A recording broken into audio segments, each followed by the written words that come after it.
আমিরাতে ভিসার দালালদের কেলেঙ্কারি ফাঁস। আমিরাতে টাইপিং সেন্টার ও ট্রাভেল এজেন্সির ভিসা বন্ধ। আসসালামু আলাইকুম, সবাই কেমন আছেন? আশা করি ভালো আছেন। প্রিয় আমিরাত প্রবাসী ভাই এবং বোনেরা, যারা বর্তমানে আমিরাতে অবস্থান করছেন, এদের অনেকেই সেখানে অবৈধ হয়ে গিয়েছেন। যদিও আসলে এমনটা হওয়ার কথা ছিল না, কারণ যে কোনো একটা কোম্পানির ভিসাতে যাওয়ার পরে সেখানে যদি কেউ আসলে কোম্পানিটা চেঞ্জ না করে, তাহলে তো সে সেই কোম্পানিতে সাধারণত চুক্তি থাকাকালীন সময়ে কাজ করেই যেতে পারে, 2 বছর পর পর ছুটি পায়। এখন এই যে অবৈধ হয়ে গিয়েছেন, এর অবৈধ হওয়ার পেছনে অনেক বড় একটা অবদান রয়েছে অসাধু টাইপিং সেন্টার, দালাল চক্র এবং বাংলাদেশি কিছু ট্রাভেল এজেন্সি। এদের যে একটা প্রতারণামূলক কার্যক্রম, এই কার্যক্রমের শিকার হয়েছেন আসলে মূলত এই যারা নিরীহ আমাদের এই প্রবাসী রয়েছেন। এই টাইপিং এজেন্সিগুলো বা ট্রাভেল এজেন্সিগুলো করতো কি, পকেট লাইসেন্স তৈরি করে তারা অগণিত সংখ্যক ভিসা প্রসেসিং করত এবং যা ছিল সম্পূর্ণরূপে অবৈধ এবং নিয়ম বহির্ভূত। এই ভিসাটার তারা নাম দিয়েছিল একটা ইমিগ্রেশন ভিসা। ইমিগ্রেশন ভিসা নামে তারা এক ধরনের ভিসা প্রতারণা একটা ফাঁদ চক্র তৈরি করত।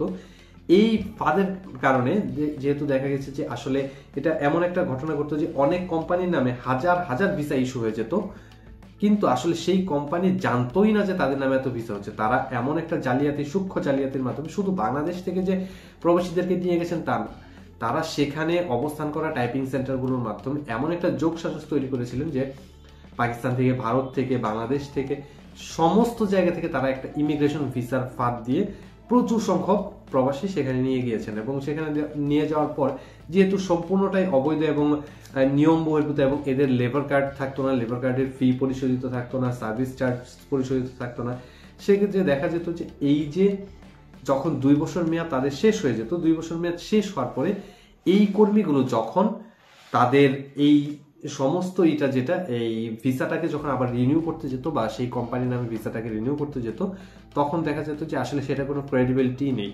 সেটাতে তারা রিনিউ করা তো দূরের কথা, এমন একটা অবস্থা তৈরি হতো যে সেই ভিসা নিয়ে তারা যদি প্রপার সেন্টারে যায় বা অভিযোগ দায়ের করতে যায়, তাহলে সেক্ষেত্রে তারাই গ্রেপ্তার আতঙ্কে পরিণত হতো। এই যে একটা প্রতারণা চক্রের ফাঁদ, এর কারণে এমন একটা অবস্থা তৈরি হয়েছে, বাংলাদেশি যারা রয়েছেন, বাংলাদেশি যেহেতু এই অধিকাংশ সেন্টারগুলি বাংলাদেশি মালিকানাধীন সেন্টার, এই কারণে আরব বা দুবাই সরকার কিন্তু আমিরাত সরকার বাংলাদেশের উপর যথেষ্ট পরিমাণ ক্ষুব্ধ হয়েছে এবং তারা আমিরাত সরকার প্রায় 2 লাখ লাইসেন্স সাময়িকভাবে স্থগিত করেছে। এই যে লাইসেন্স, যেটা পকেট লাইসেন্স বের করে যারা ইমিগ্রেশন ভিসাটা করেছিল, সেই 2 লাখ লাইসেন্স তারা বর্তমানে সাময়িকভাবে স্থগিত করেছে। তার মানে ধরে নেওয়া যায় যে এই 2 লাখই যাদেরকে স্থগিত করা হয়েছে তারা প্রত্যেকে এখন অবৈধ হয়ে গিয়েছে। এই যে বন্ধ করে দেওয়ার কারণে এবং এই বন্ধ হয়ে যাওয়ার কারণে কিন্তু তাদের অনিচ্ছা থাকা সত্ত্বেও বা তাদের কোনো ধরনের অপরাধ না থাকা সত্ত্বেও তারা সেখানে অবৈধ হয়ে পড়েছেন।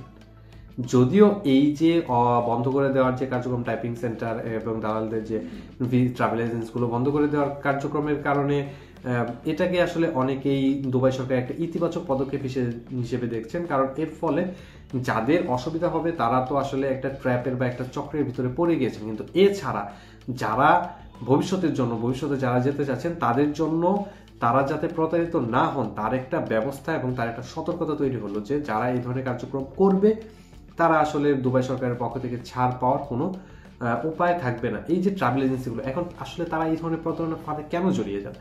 একটা ট্রাভেল এজেন্সিগুলো মূলত যে কাজটা করে থাকেন সেটা হচ্ছে তারা এয়ার টিকেটিং এর কাজ করে থাকেন। এয়ার টিকেটিং এর কাজে সেক্ষেত্রে দেখা যায় যে সেখানে মুনাফার পরিমাণটা অনেক কম, 10 থেকে 50 দিরহাম পর্যন্ত তারা এক একটা এয়ার টিকেট থেকে মুনাফা করতে পারেন, যেটা আসলে তুলনায় অনেক কম। এই কারণেই তারা বিভিন্ন দালালের প্রতারণা করে খপ্পরে পড়ে একটা প্রতারক চক্র তৈরি করে তাদের মাধ্যমে অধিক মুনাফার আশায় এই ধরনের কাজগুলো আসলে করে থাকেন।